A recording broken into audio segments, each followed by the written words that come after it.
আমাদের পুকুরে আরও একটি নতুন পাখির দেখা।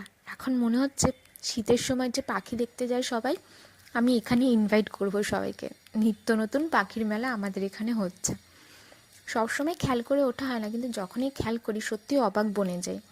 এটি একটি বক, কিন্তু বক এর আগে আমি এখন এরকম কখনো দেখিনি। সাধারণত সাদা কালো ধূসর রঙেরও দেখেছি, কিন্তু এটা সম্পূর্ণ পেঁচা জাতীয়। হ্যাঁ, ওর গঠন সাইজ সবই প্যাঁচার মতো, যথেষ্ট বড় ছিল। আর দেখলাম ও মাছ ধরে খাচ্ছে না, শুধু এসে চুপ করে বসে রয়েছে, কিন্তু খুব সুন্দর ছিল।